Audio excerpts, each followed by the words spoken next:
Dear students, now we are discussing the topic Periderm Formation. So, what is Periderm Formation or where this periderm is observed? Usually in dicot plants, when the plant increases its length for a certain period, the plant starts its secondary thickening.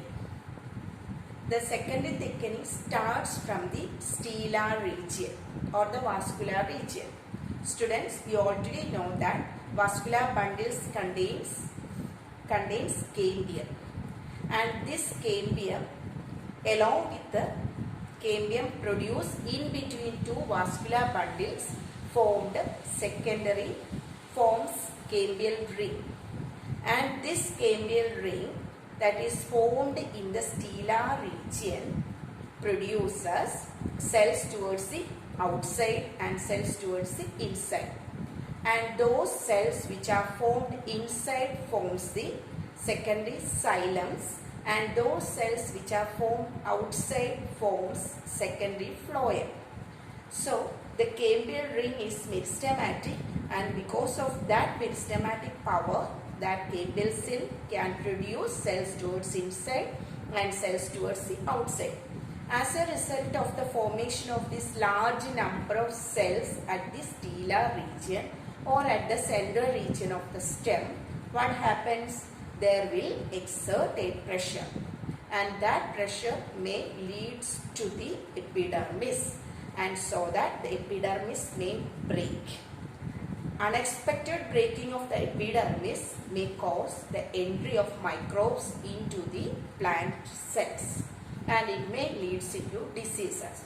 So, plant itself have a mechanism to the control of the exerted pressure from the stellar region, and for that purpose, for controlling that pressure, what happens? Some of the cells in the cortex region, that is in the outer cortex region, become meristematic, and that meristematic is due to the dedifferentiation of the permanent cells in the cortical cells. So that cells which are attaining the meristematic power in the cortex region, what we call it as phellogen.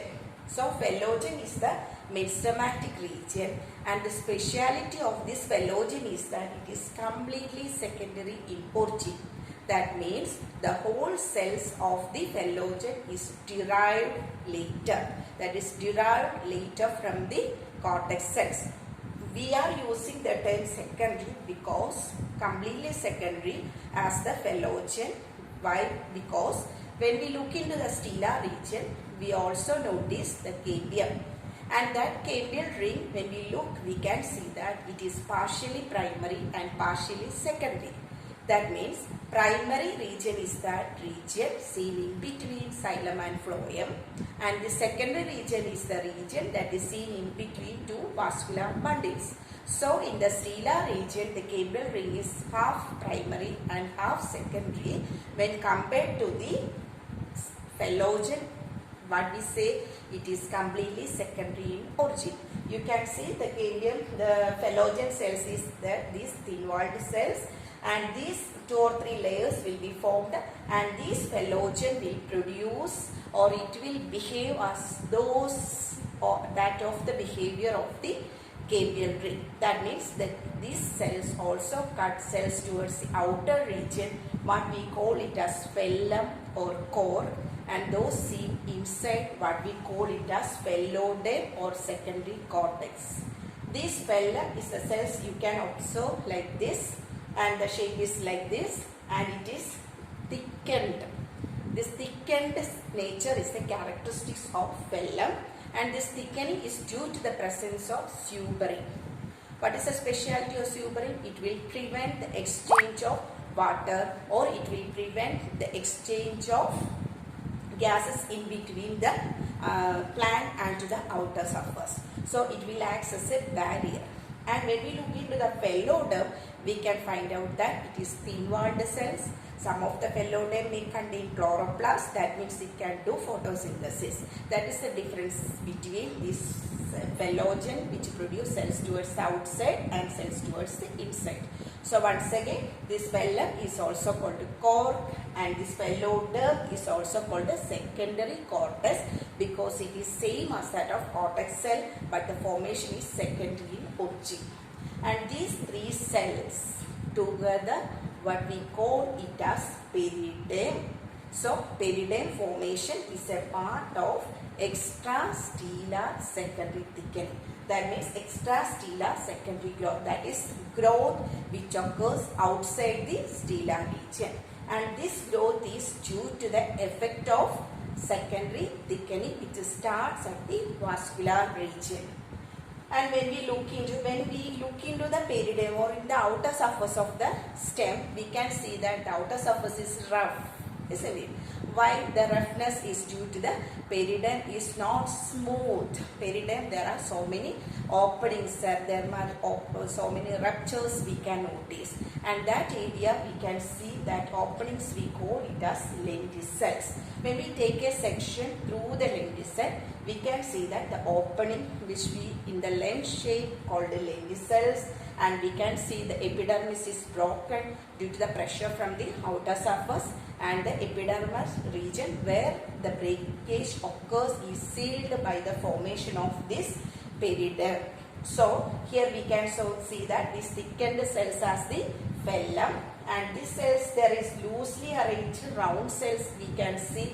This is the complementary cells, and this complementary cells helps in the gaseous exchange, or these complementary cells helps to behave the lenticel to that of stomata. And inner to the phellem, we can see that there is a phellogen is there, phelloderm which is called the secondary cortex is C. This is the DS of lenticels. So the periderm formation, even though the stomata is can't able to perform its function, the lenticel will take over the function when the plant started its secondary thickening.